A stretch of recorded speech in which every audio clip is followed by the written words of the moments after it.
newspapers today, what is happening with our country.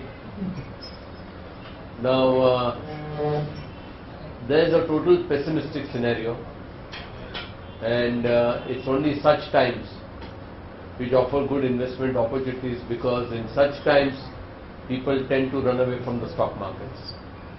Now, I don't say that those things have already come up, but I think these are exciting times if you have to look at good assets available at good valuations. The way things are going on, today you find things are not well with Reliance. Kingfisher, there's a problem. So many of our corporates who are going great guns like DB Realty, infrastructure companies, including companies like L&T and all, they are passing through a tough period. I was just wondering about some of the behavioral anomalies which are working just now. One is, when bullish times are there, when good times are there, corporates tend to be highly overconfident and over-optimistic. And it is during such times that you have a race for everyone to show growth. And how do they show that growth? By taking on projects which are unviable, taking on projects which are beyond their capacity, agreeing for big loans at high interest rates, thinking that all good times are going to always carry on. So there are a lot of mistakes which corporates make, and today if we see some of these corporates, which includes even companies like Infosys and all, faltering, is because of too much of overconfidence bias and over-optimism. Now, there is a peculiar kind of a behavioral anomaly which really hurts them, is the winner's curse. In a highly competitive environment, highly over-optimistic and over-bullish environment, you have competitive bidding taking place. And in those competitive bidding, the bidding starts with an idea that you want to take over a company or you want to buy certain assets, how much you are willing to pay for it. A lot of homework goes into that okay, at a certain price this is good, at a certain price this is good. But when times are good, over-optimistic situations are there, people tend to fall into the concept of the winner's curse. What is a winner's curse? That in a competitive bidding, the person who wins becomes the ultimate loser. Because winning is more because of an ego which runs when you are bidding for certain projects. And today when you are seeing the state of certain of these companies which were once upon a time our great leaders, today we find that because of this winner's curse, because of overconfidence, these companies are faltering. Look at some of the oil wells they took, there was no oil in it. But, well, it was something that no, something will happen. It was being more optimistic than the situation really demanded. What happened to Kingfisher? They are king of good times. Where are the good times? It has happened with certain infrastructure companies also. Now, looking at that, Rajiv has got two presentations today. One, he'll discuss about the current state of affairs, and then afterwards he's going to talk about the energy sector and the opportunities which certain sectors are giving us. Over to you, Rajiv.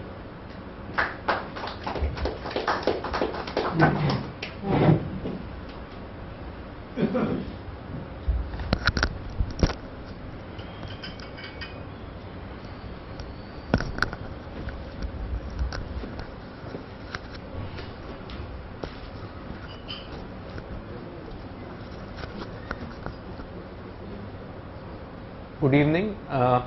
We are in the month of May. Still, our moods are as if we are in midst of July. So, the sun is shining bright outside, but things are very gloomy in the investment world. And if we were to look at the newspaper headlines or even the general newspaper headlines in terms of political environment, etc. So, The first part today is talking about the general scenario, and we'll try and make sense of what is happening. Later on I'll be discussing a segment of energy, specifically natural gas, and some interesting developments over there. We still do not have a clear picture as to how to play it, but I think the discussion will be interesting.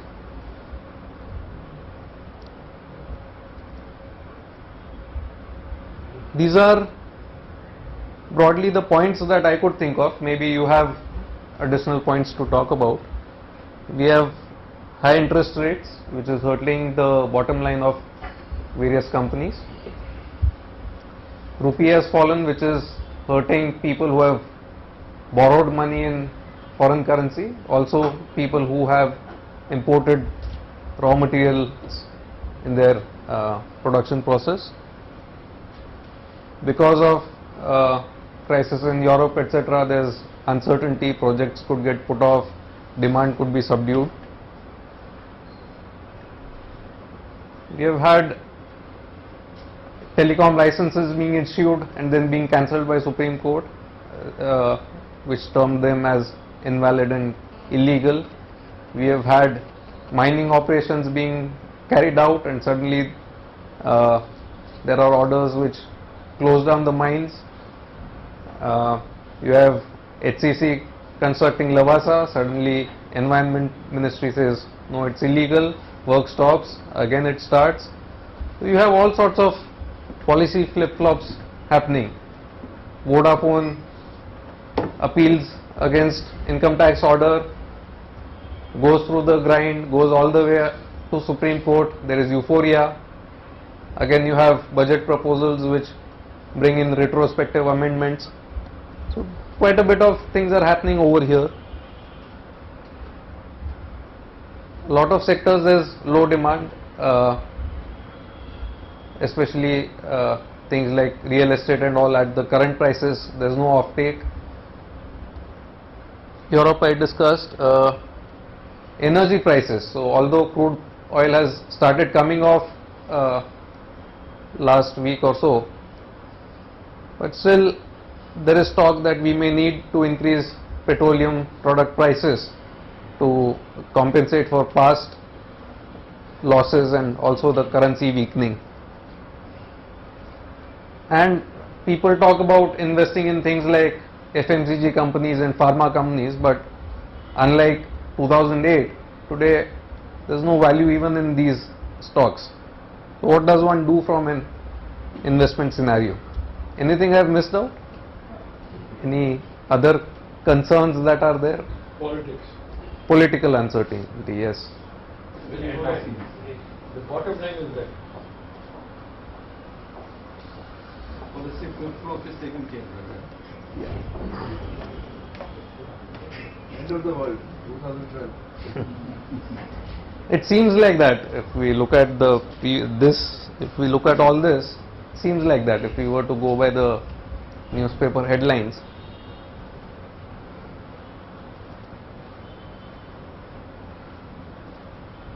So high interest rates. One good news is that if you keep money in the bank, your wealth won't erode that quickly. It may still erode over a period of time, but earlier when you were getting 3%, 4%, 5% kind of rates for short-term deposits, those have gone up to 8, 9 and 10. Also, if you invest in a somewhat tax efficient manner, you can at least protect your purchasing power. If your money grows at 10% and inflation is 10%, your wealth won't erode. So that's the good news in the current scenario.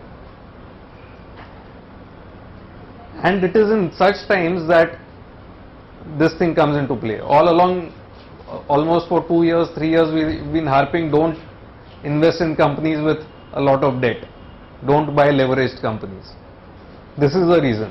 When demand is down, when raw material prices are up and interest rates are high, only people who have very low leverage can sustain such periods.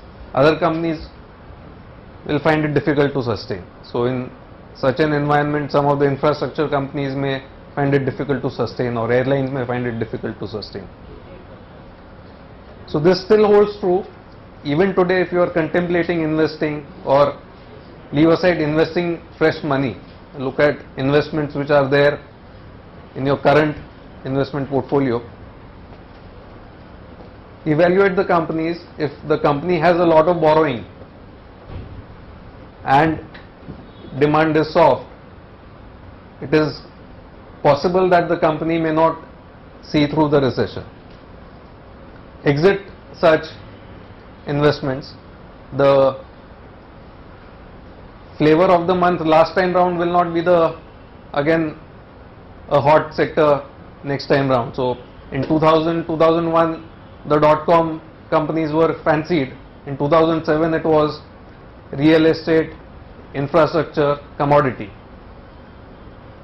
In 2012, 13, 14, whenever the next uptrend comes, it's not necessary that the same real estate, infra, commodity companies will lead the rally. Look at companies dispassionately and get into businesses where you have confidence, rather than having the get-evenitis, so waiting for stock prices to come back to your purchase price.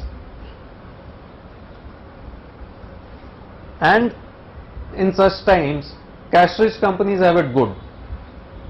One is they don't have the overhang of interest payments. Also, if they have money in the bank account, they will earn that much higher interest. And third thing they can do is, people who are desperate for exits, they will come and give away their businesses at throwaway prices. If you recollect, we had discussed Pantaloon Retail some time back. We had compared two balance sheets. We had compared Glaxo Pharma and we had compared Pantaloon Retail. We had seen how leveraged Pantaloon Retail was. Some time back you would have read the story that Pantaloon Retail has sold its original brand in terms of Pantaloon garments and all to Aditya Birla Group, and they have exited those stores. This is what happens if you have too much of leverage. You have to somewhere exit businesses when the time is not good, and it's not of your choosing. Banks and lenders will force you to do that. So look at cash-rich companies.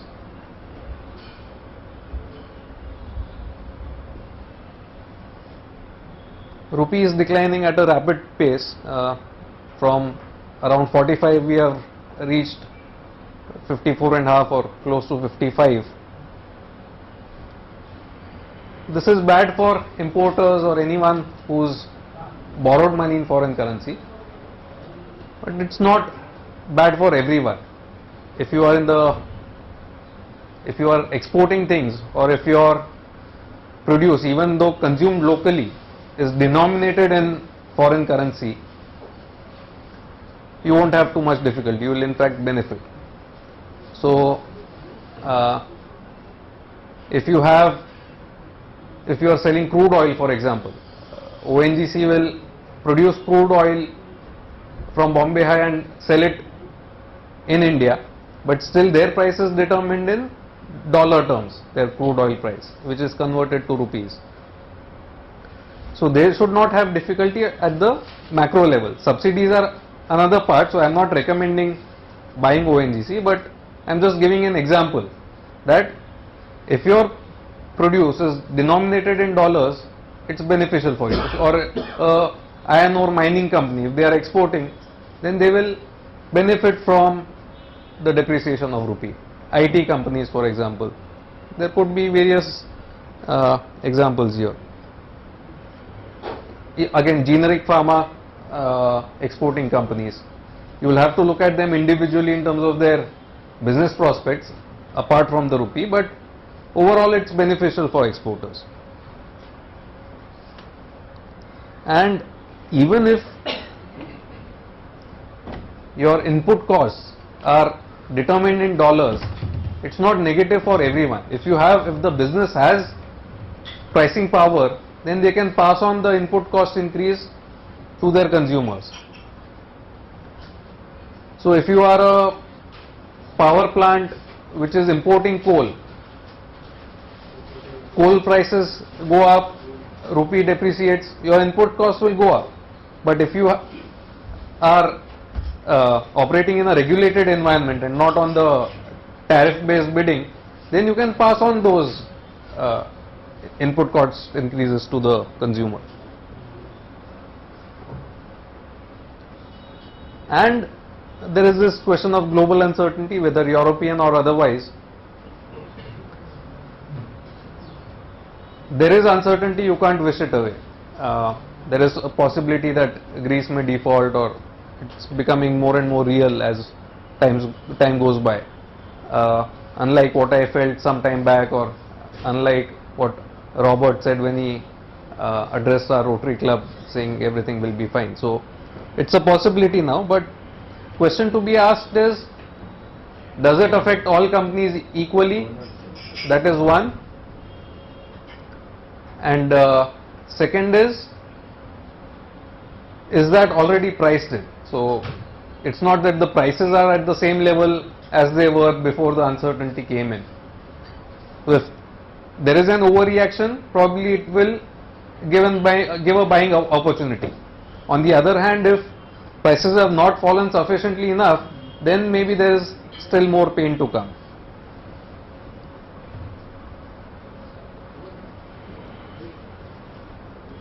Now here it is difficult to see how there can be anything positive in policy flip-flops. But surprisingly, there are positive things.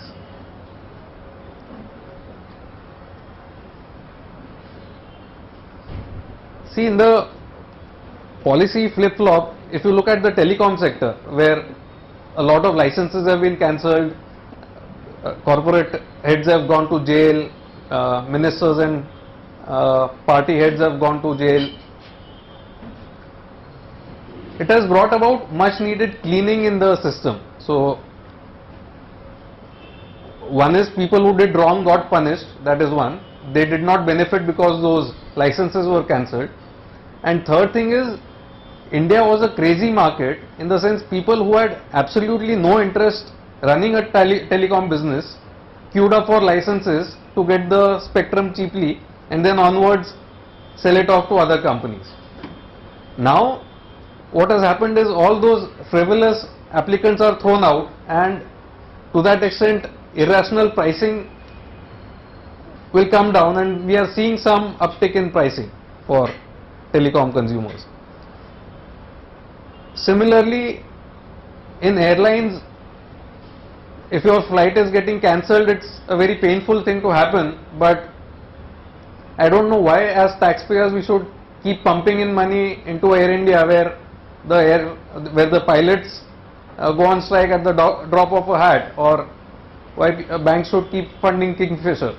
What will happen is, capacity will come down, pricing will be at an economical level where all the associated parties make money, which is the airports and the airlines, and consumer pays a fair price, rather than just looking at blind growth where traffic grows 20%, 30% year on year, but the entire sector keeps bleeding. So despite this, there are some positive angles to the flip-flop and to the judicial activism that is happening. And again, here it is in times like this that we realize the value of corporate governance. 2 years back, people would say, why harp on quality of management? As long as they are making profits for shareholders, why bother about their ethics and integrity? Today we are realizing that if you have given a bribe to get a mine allocated or to get a license, somewhere it catches up with you, and even the minority shareholders end up paying for the sins of the promoters.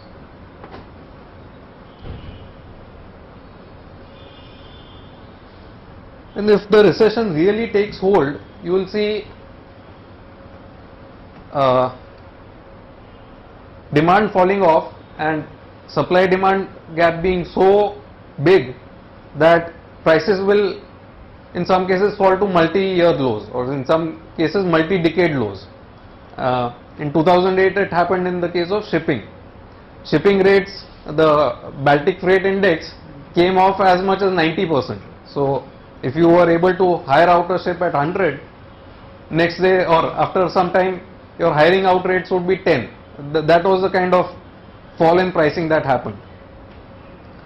Now when such things happen, where prices are severely beaten down, prices go even below your cost of operation, and people start throwing away shares and assets, that many a times gives a buying opportunity. And in the second half I'll talk about some examples and we'll see what is happening in that space.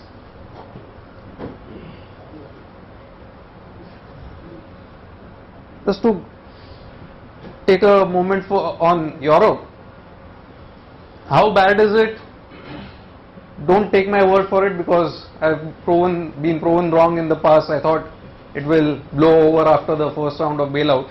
It's again come back. But if you look at it in pure numerical terms, bondholders of issued by Greece government, they have already written off 50% or so of their holdings. Now only the remaining 50% is there, and it is unlikely that they will say we are not paying a single cent on the whole thing. They will ultimately pay something. So if you have written off 50, probably you need to write off another 10, 20, 30, we don't know what the amount will be. But we have already had one round of write-off, and we have survived that. It's a small country, it's not a very large problem. If it crosses over into Spain and Italy and other countries, we don't know what will happen. But on the other hand, this is a very important point, the austerity point. France has a new president now who says, I want to focus on growth rather than austerity. And France is an important constituent of the European Union. Greece has had elections. The parties who have won seats, they are against austerity. Even in Germany, Angela Merkel lost a regional election and it is considered as a vote against austerity. So if these signs that we are seeing, if there is logical follow through on this, then probably we will see more monetary easing, higher deficits in the European area, and again a flood of liquidity.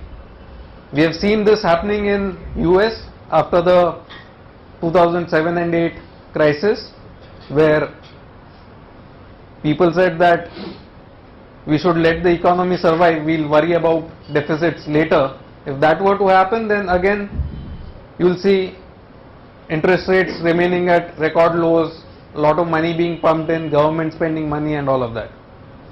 We still need to see how that pans out. And some things are plain illogical. So Moody's downgraded our banks, and suddenly we saw a collapse in share prices in India.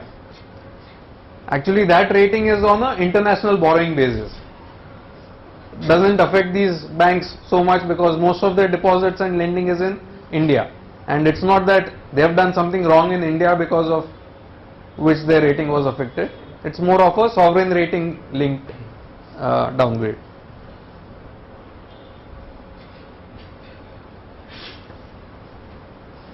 So in the energy space there is concern about the high prices and the need to hike petroleum products and all, but I'll be taking that separately.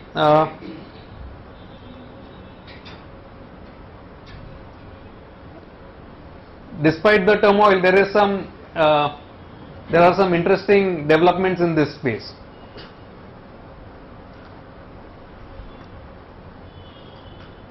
See, this is about a 12-year chart of natural gas prices versus crude oil prices. This axis is for natural gas, the white axis, and the orange axis is for the crude oil price. If you look at this side, in the year 2000, natural gas was at around $4.50 per MMBTU per unit. $4.50 here. It has fluctuated. These are US prices, by the way. It has fluctuated over the years, and now it is hovering just above $2. So across 12 years, it has effectively reduced by half. This is natural gas, and you look at crude oil. Crude oil was somewhere about $30 a barrel in the year 2000. That $30 has gone up to $120, $110 now. So this is Brent crude. So this is the interesting portion. If we take it on the same axis, if we take the starting point as 100 for both crude oil and natural gas is at 46.58 today versus crude oil of around 425, 422. Almost a 10-time difference over 12 years.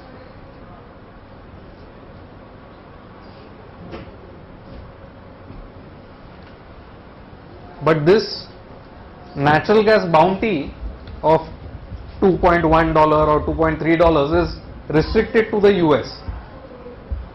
In Asia, the situation is different. In Asia, for the same commodity, we are paying about $18.3 if we want to buy. This is the imported price as on as prevailing right now. The reason being that Japan was producing 30% of its energy from nuclear reactors, and after the tsunami and the nuclear disaster over there, they have shut down all their nuclear power plants. They are using natural gas to produce electricity. That has increased the demand for spot natural gas in Asia. Now, natural gas is a regional commodity.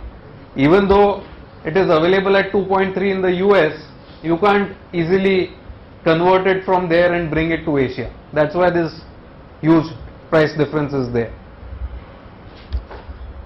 So what happens because of this? So that is the interesting question today. This development, so three interesting things are happening. There is what is called Iran premium in crude oil prices. People are worried that Israel could attack Iran, or sanctions on Iran, or US could attack Iran.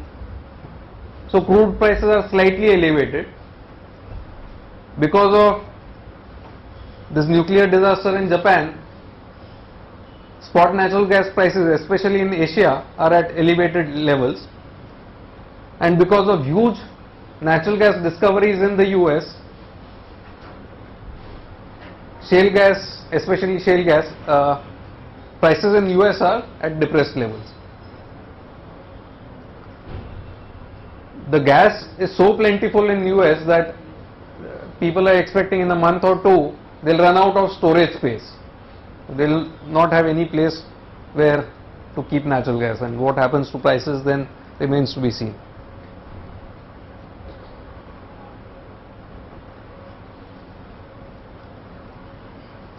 Some people in the US have been talking about what implications it has longer term, and this 2.3 versus 18.3 difference is huge and maybe temporary. These are spot prices after all. Maybe that 18.3 will come down to 12 and 2.3 goes up to 5 or 6 or whatever, but broadly this scenario will remain. US will be awash with natural gas, and other countries will have natural gas at a premium. If US were to somehow find a mechanism for converting its oil consumption to gas consumption, that will have a big impact on their trade deficits. That is one. Even if that were not to happen, so even if CNG as transportation fuel does not develop so much in the US, there are certain gas-based industries which can come up in the US and which will have a huge competitive advantage over Asian producers or maybe Chinese producers, so that these companies cannot compete head to head. US companies will take over those kind of markets, and probably the only companies who can compete will be Middle Eastern companies where there is a lot of natural gas. And with such a big energy resource coming in the US, they may not be so keen on fighting wars in the Middle East and all of that. So it could have implications on geopolitics as well.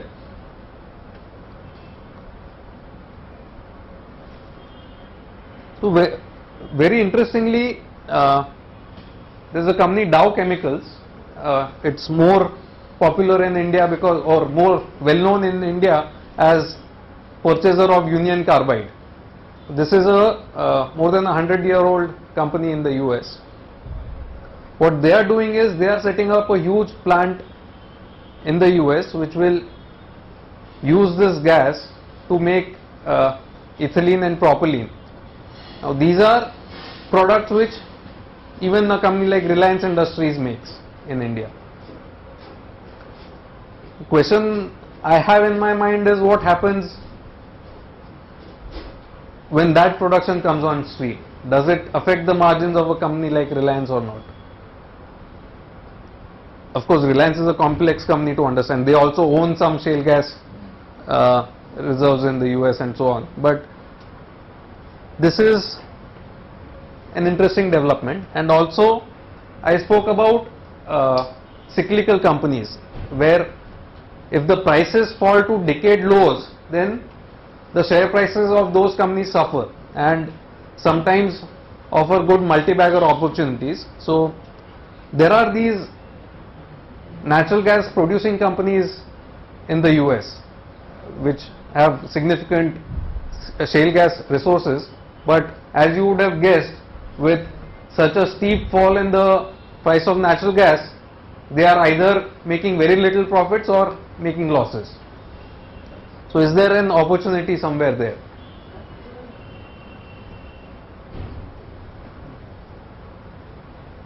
So there is this company called Expo Resources. If you look at the 52-week price range, something which was at $20.50, it's from the projector. No problem. Light ऐसे धुआं निकल रहा है थोड़ा.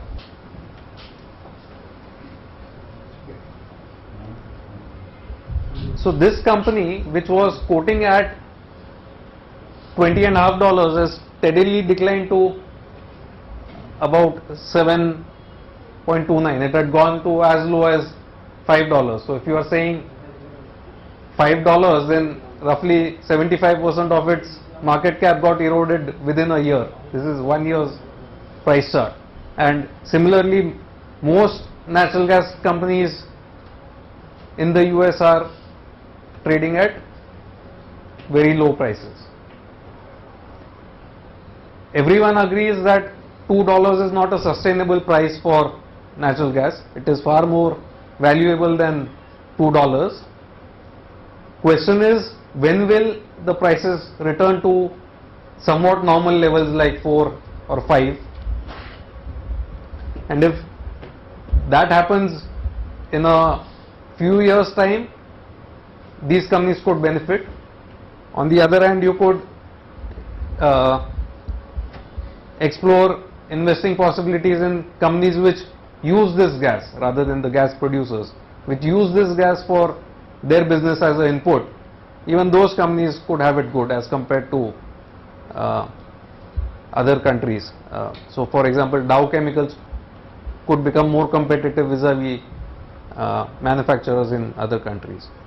So I don't have any stock recommendations here. This is just something which we have been finding interesting. We were also talking to some overseas investors today morning, and they were also pretty excited about this space, and they are also examining some companies. So this is something we are looking at.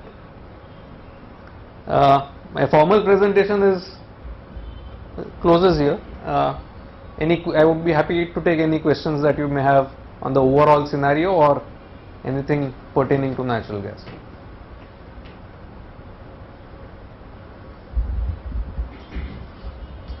Can you explain the mathematics of Europe's real newspaper on Greece?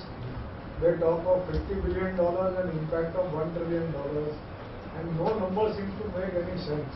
No, is it the reporters way to make me read the paper or what? No one knows for sure. So what are the interlinkages? No one knows. Everyone agrees that Greece is a small country.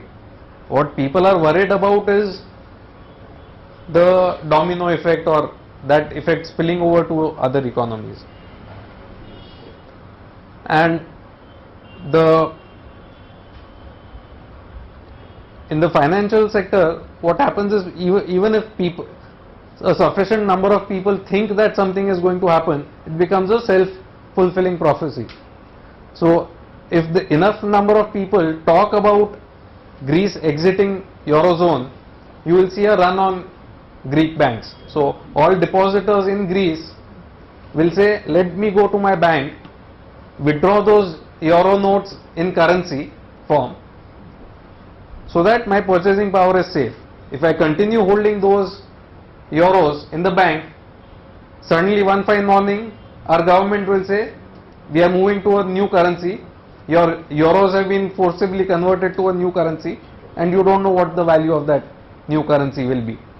So if there is a run on the bank, automatically it triggers off those mechanisms which cause Greece to exit or which cause these losses. People are fearing the worst in terms of these things taking root. That's why these numbers keep coming about. But no one knows for sure.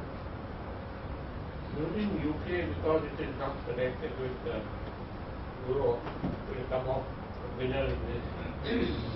No one is a winner in that sense, because Isolated, it said will or that not winner, will it be isolated from profit? so anyone who's not in the Eurozone is to that extent insulated. So you have India, for example, we don't have euro as a currency, US doesn't have euro as a currency, we can print our own currency. But what happens is, if the overall demand scenario is soft, if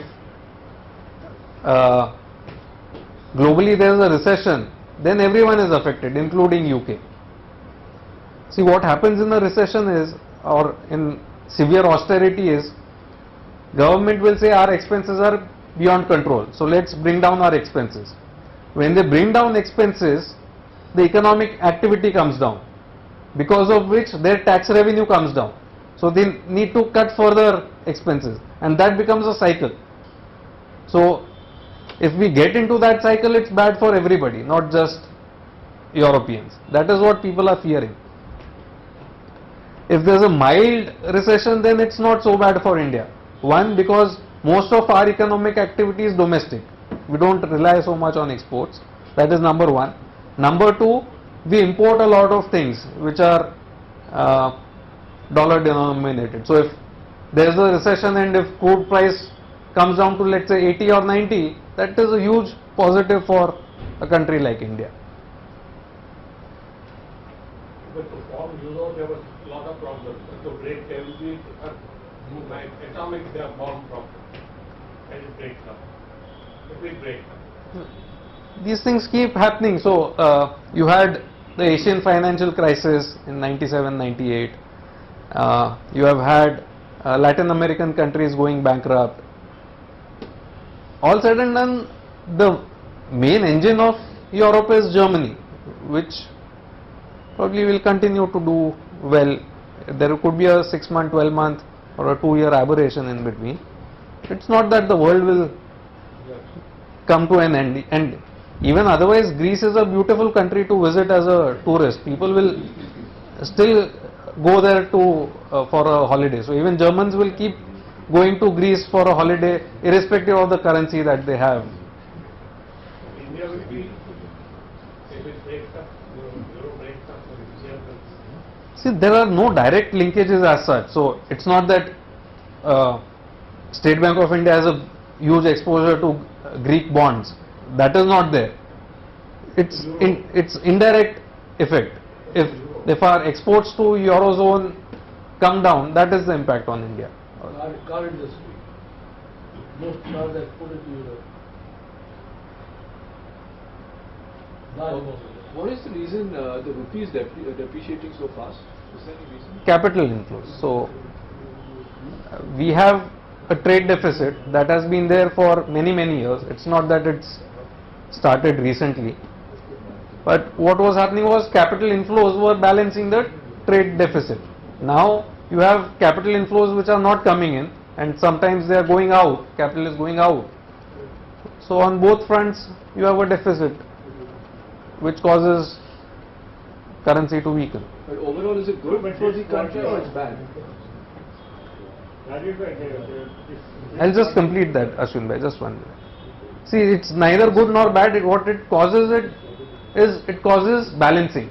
When rupee depreciates, imports become costly. So logically, somewhere you will have a slowdown in imports, Exports will and exports become competitive. Somewhere it should cause growth in exports, and that balance should come in. Yes, Ashwin bhai. Yeah, from January, a lot of foreign capital is coming, about 50,000 crores in the first quarter. So that kind of money coming in, still why should the rupee go down? Then there have been outflows, right? So, and But not significant compared to the amount that. so what happens is, if we are running a trade deficit each year, that much capital has to come in for there to be a balance. Even if inflows slow down, the currency will weaken, and if there are outflows, then the pace of depreciation will be even faster. The whole world, one of the big problems of the world is the oil prices. And everybody talks about the surplus in natural gas. Is it so difficult to convert, to start using more natural gas instead of oil?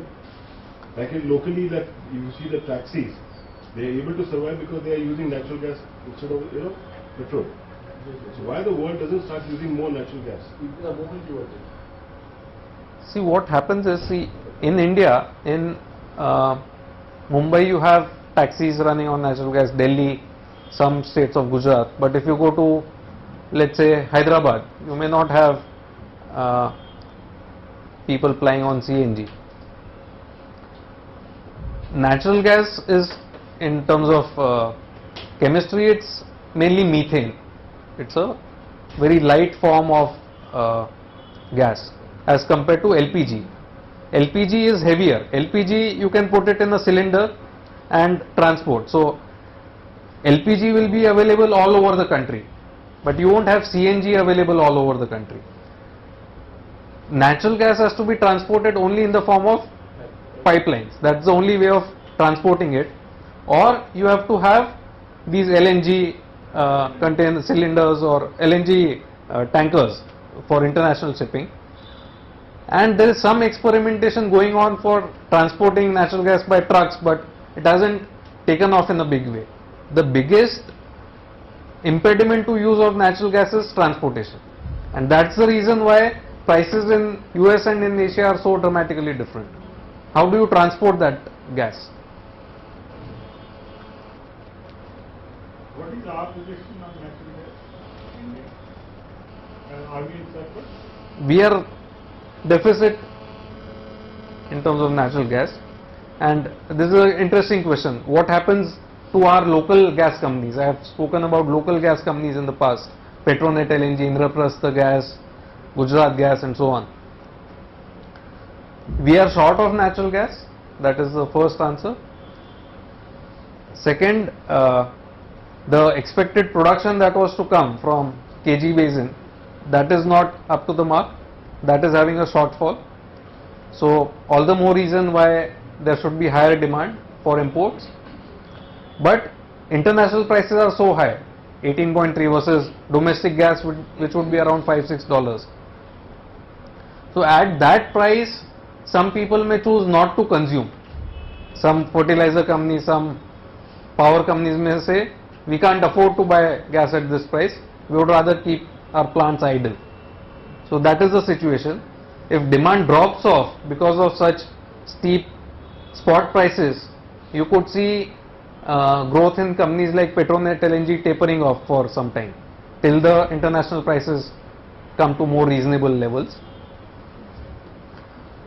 Indraprastha and Gujarat Gas, they have their own issues in terms of the regulatory tariffs and all of that, but they have tied up some long-term sources for gas, so they should not be that adversely affected. But some CNG players in Gujarat like Adani and GSPC and all, they are dependent on spot imports. So over there CNG prices have gone up so much that suddenly it's more economical to drive on diesel rather than on CNG. So again you will have some impact on CNG consumption and so on. It's a very big jump in the international spot prices, which could have some impact on Indian companies. Supplement what he is saying, because of the filling facilities, is it there for CNGs in the Bombay? Ajit, Not sorry, not. Tera Bombay. In Bombay, whether filling stations are sufficient or not, at least we have a broad pipe coming to the city through which you can give feeds to CNG stations. In some, let's say if you go to Satara, there is no trunk pipeline coming to that place. So how will you set up a CNG station in the first place? That's the main difficulty. You are Bombay nothing. You have Bombay, you have this Surat, Vapi, Jhagadia. Gujarat has a good network, and you have NCR. Delhi is full, almost every petrol pump has got Yes, the- Delhi has a good. So where do they get their gas from? There is this pipeline, HVJ pipeline, Hazira, Vijaypur, Jagdishpur. So from Gujarat it goes to north and central part of India, and a small portion of that comes to, one other pipeline comes to Bombay. Now there are other networks being set up. The plan is to take this network nationwide. Today the situation is, even if that pipeline were to be there, we don't have adequate gas to put in. So at one time gas was available, pipelines were not there. Now pipelines will come up in maybe 3, 4, 5 years, and we don't know where we'll get that gas from. Of course, a lot of new projects are coming up for manufacture of LNG in Australia and other places. That will still take a few years. This shortage of CNG could have an effect on the growth of India. CNG is not that big a component, but shortage of gas per se, I am talking about natural gas for industry, So yeah. that will have an impact obviously. So to the extent that much gas is not produced, our economy is affected, and the end users. So that much less fertilizer would be manufactured, that much less of power would be generated, that much of petrochemicals will not be made from gas. That impacts the economy, sure. Progress on the nuclear power plant? Nuclear power, the Chennai one I believe is on stream now with Jayalalitha supporting, but these are long drawn things. So nuclear, you cannot, even if you decide you want to set up a plant, it's 7, 8 years, 9 years lead time. You cannot ramp it up very fast. Taking your first quote from the lecture, which are the industries you would say one should stick on or invest in the next 2 years in India? See, buy cash-rich companies, that is cash-rich companies. Whatever industry they may be. Reasonably good industry. So, if you have, like we have been talking about Piramal Healthcare in the past, they were sitting on huge cash. They got acquisition opportunities. They have gone out and acquired a company. This Aditya Birla Group, they were able to acquire Pantaloons retail business since their finances were in far better position. These Bajaj Group companies, where they sit on a lot of cash, they could have opportunistic buying opportunities. They are doing well in the financial services space, this Bajaj Finserv and all. So, any cash-rich company where the end product is not very volatile, where they have pricing power, you can buy and stay invested. They will survive the recession. It's not that they will go into liquidation. On the other hand, if you have a company which has a huge interest meter running and interest costs go up, and further they have borrowing in foreign currency where rupee has gone from 45 to 55, and those companies are sitting on huge losses, and if demand does not support, you could see them going into liquidation or seeing very tough times. How do you define long-term investment? Long term, we had a presentation some time back. In fact, the title was "How long is long term?" What I did was went to 1980 and mapped all the 1 year, 2 year, 3 year returns, 5 year returns, 6 year returns. So, if your investment horizon is 10 years, then chances are you won't lose a lot of money. But still, if you bought in 1992 and if you sold in 2002, if you bought at the time of Harshad Mehta scam and sold in 2002, you would still lose money, even by way of SIP. For 20-year investing horizon, no one has lost money and has made minimum of 15% kind of return, 12 to 15% of kind of return. After all up and down. After all up and down. So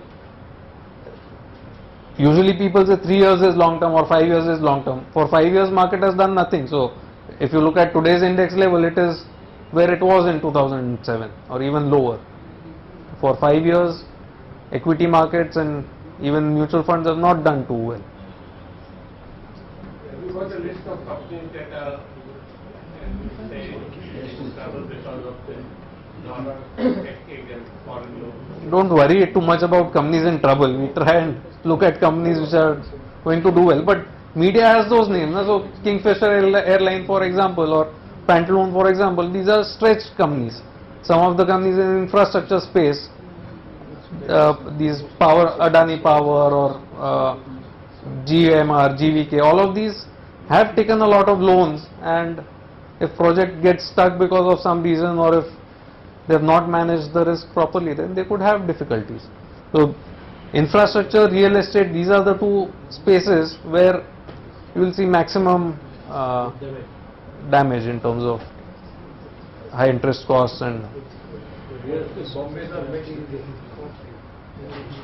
volumes have come down. See, we keep having this debate. See, if you are in a particular building and if your neighbor is selling his flat and you want it, you will pay any price for that and you will acquire it. People will say, oh, this deal happened at such and such price, where is the slowdown? But if you have made 7 towers in Lower Parel and if you want people to buy offices or lease out offices, there are no takers. If you have built a township in Thane, people are not able to afford housing, and so if you have a flat in NCPA, there is no slowdown. There will always be some buyer. But if you have a big township somewhere which you are developing and EMIs have gone up because of interest rates, real estate prices are so high that based on the normal salary, average person is not able to afford housing. Offices are moving outside of prime area to save on cost. So then there is the slowdown is real. To change the subject, should not people take some step to see that government does not throw money away in Air India? The pilots are trying their best to close it down, so let's wish them luck. Like Rajiv said, we stop paying taxes unless you make good use of our money. What in the hell is going on? Where is the government? Today GOM has sanctioned 30,000 crores to Air India. And calling all the trade unions for talk now. Are there any attractive valuations that may have been come about because of the price coming down? See, all the stocks that we have discussed, I'll just recap those. So, Indraprasth Gas, Gujarat Gas, Petronet we discussed, there could be a slowdown next 2 or 3 quarters. Indraprasth got beaten down because of that PNGRB order. No one knows what will happen once it goes to court, etc. But other things, Noida Toll Bridge, extremely attractive, because when we first spoke about it was not paying any dividend. Then it paid a first time dividend of 50 paise interim. This year it has paid 1 rupee dividend. So if you look at 24 rupees as a stock price, it is giving you a dividend yield in excess of 4%, tax free. It is earning 2.5 rupees as on today. In next 3 years it will be debt free. So that 2.5 rupees will go up because of interest cost saving. Plus this Yamuna Expressway is getting inaugurated, which will add traffic by some 6-7%. And as and when they have toll increases plus the organic traffic increases, so it's a company which in 3 years could pay you maybe 2.5-3 rupee dividend itself, which is more than 10% yield. These kind of things are good. We have spoken about Standard Chartered Bank in the past, continues to look good. Some of the private sector banks we think have been unfairly beaten down. I don't see why they should be beaten down so much. So Axis Bank looks reasonably okay. Piramal Healthcare we have spoken about. So see, because of European turmoil or high interest rates or policy flip-flop, Piramal Healthcare is not going into liquidation. That much I can say with confidence. But you cannot say that with confidence in the case of, let's say, Uninor. It could go into liquidation because of policy flip-flops, or Kingfisher could go into liquidation. So stay away from leveraged companies, companies with these regulatory problems, companies with foreign borrowings and so on. GVR and GMR know that they are going to push on the load to the passenger users, on the airline passengers and everybody. So they, being infrastructure, they will have, they will survive. They will pass on. Airport is one portion of the business, and a large portion is outside that also in terms of power, etc. But even just considering the airport, let us say we are only talking about airports, they have increased the prices, correct? Let's say they were charging 100, they have gone up to, let's say, 200, 250 or whatever. But consider what happens. One is they are not able to recover money from Air India, from Kingfisher, and from the airline sector itself is in trouble. And if number of planes flying come down and number of passengers flying come down because of the increase in airport charges and increase in fares, the growth will not come in. So when they had set up the project, they had assumed a certain pricing, they had assumed a certain passenger traffic. They may have got the pricing approval, but the passenger traffic estimates will again go haywire.